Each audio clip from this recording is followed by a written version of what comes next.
네, 부산의 비정규직 근로자가 47만 명을 넘어섰습니다. 역대 최대치를 기록했는데요. 이 수치 자체도 문제지만 비정규직 근로자 수가 줄어드는 전국 추세와는 반대 흐름을 보이고 있다는 겁니다. 코로나19와 악화된 지역 경기로 인해서 부산은 취약계층 노동자가 계속 이렇게 늘어나고 있는 건데 위기를 겪고 있는 부산 지역 노동자의 든든한 울타리가 되어줄 노동권익센터가 문을 열었습니다. 석병수 센터장과 부산시 노동권익센터의 개소 또 그리고 그 의미에 대해서 자세히 한번 알아보겠습니다. 예, 센터장님 어서 오십시오. 네, 반갑습니다. 지난번에 그 경마노조 설립과 관련해서 이제 나오셨다가 이제는 센터장으로 나오시게 됐습니다. 네. 예, 노동권익센터 어떤 곳인지 소개를 좀 해주시죠. 네, 그러네요. 지난번에는 전국 공공운수노조 부산지역 본부장으로서 네. 한국 마사의 문중원 기수 문제로 관련해서, 예. 좀 안타까운 사연으로 출연을 했습니다. 네네. 오늘은 부산 지역에 있는 부산 노동권익센터 센터장으로서 조금 밝은 마음으로 나오게 예. 됐습니다.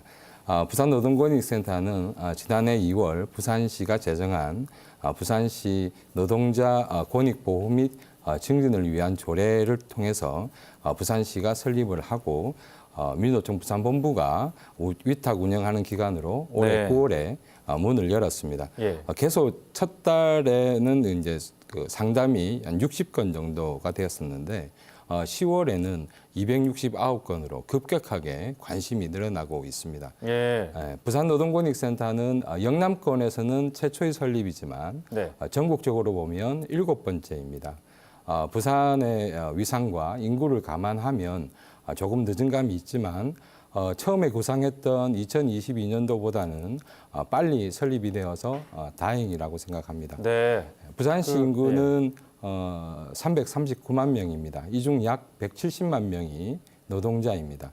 이 말은 부산 시민 중 많은 수가 노동자인 셈입니다. 그런데 이렇게 많은 부산 지역 노동자들 중에 노동조합에 가입돼 있지 않은 노동자는 네. 90%가 넘어서 자신을 보호해 줄 수 있는 안전한 장치가 없는 상황에서 힘들게 일을 하고 있습니다.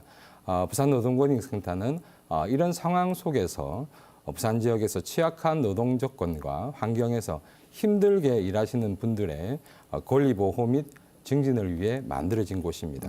네. 그 정부에서 7번째. 네, 그렇습니다. 늦은 감이 있습니다. 뭐 그렇다고 그동안 부산시 노동자들의 권익이 잘 지켜졌기 때문에 이게 늦게 생긴 건 아닌 거죠. 그렇죠? 네, 그렇습니다. 그 부산 지역 그러면 노동자들의 고용 상황이 어떤지 좀 저희가 알아봐야 될 것 같은데 네. 앞서 뭐 큰 수치는 얘기해 주셨지만 좀 더 네. 자세하게 얘기를 해주시면 네. 네. 코로나19로 위기 이전 상황과 비교하면 한 6만 명 정도가 감소한 이후로 지금 현재 증가하고 있지 않습니다. 네, 네.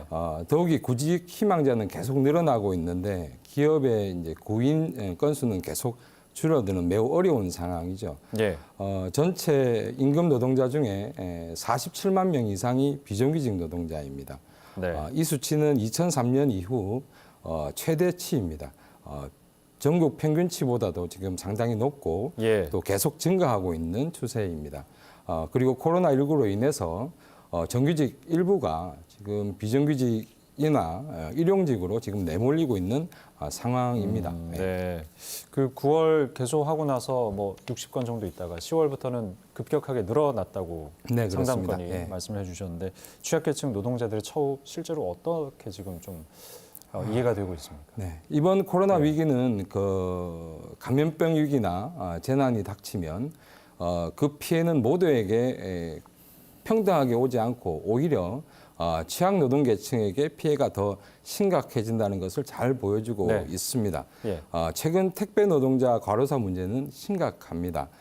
올해만 벌써 14분이 택배 노동자분들이 과로사로 돌아가셨습니다. 네. 이처럼 과로사를 계속 발생시키는 현재의 구조를 해결하지 않으면 택배 노동자들의 과로사 문제는 해결되지 않을 것입니다. 그나마 정치권과 국회에서 대책 마련을 위한 산업체 의무 가입과 특수고용 노동자들에 대한 입법이 진행 중이라고 알고 있습니다. 네. 다행스러운 일입니다. 그 실제로 부산에서도 택배 노동자들의 어떤 고충들 그런 부분들이 권익센터에 들어오는 게 있습니까? 지금 현재 택배 노동자에 대한 것은 지금 현재는 들어온 건 없습니다. 네, 알겠습니다. 그 일반 뭐 택배 노동자들뿐만 아니라 취약계층에 있는 노동자, 좀 취약한 노동 환경에 처하신 분들 어떤 도움을 이 센터에서 받을 수 있는 건가요? 예. 센터는 공인노무사와 노동안전 전문 상담사 등이 인력이 상주하고 있습니다. 그래서 방문 상담과 전화 상담뿐만 아니라 홈페이지를 통한 상담을 진행하고 있습니다. 네. 부산노동권익센터가 문을 열었다는 소식이 알려지자 많은 분들이 센터를 방문하고 있습니다. 대부분 임금 체불과 해고 그리고 퇴직금과 관련한 문의들이 많은 편입니다. 네. 그 외에도 직장 갑질에 대한 문의가 지속적으로 오고 있으며 감정 노동자 심리 상담도 있습니다. 정말 들어보면 안타까운 사연들이 참 많습니다. 예. 이런 분들에게 노동 상담뿐만 아니라 심리 상담 그리고 권익 구제와 노동 관련한 법률 구제도 정해진 절차에 따라 무료로 진행하고 있습니다. 네. 부산노동권익센터는 일하는 부산 시민들을 위한 곳입니다. 예. 혼자 고민하지 마시고 언제든지 연락 주시면 적극적으로 도와드리겠습니다. 그 이제 임금 체불 뭐 이런 문제가 많다라고 네, 얘기를 그렇습니다. 하셨는데 물론 중요한 문제지만 산업 현장에서의 안전 사고 문제는 그 건수 계속 이렇게 나오고 있지 않습니까? 네, 그렇습니다. 계속 반복되는 네. 그런 부분이 있는데 그런 부분에 대한 센터 자체 어떤 뭐 대응이라든지 이런 게 있을까요? 네. OECD 국가 중에서 우리나라의 산업재해 발생률이 가장 높습니다. 고용노동부에서 발표한 자료에 따르면 네. 2019년 산업재해로 인한 사망자 수는 2,020명입니다.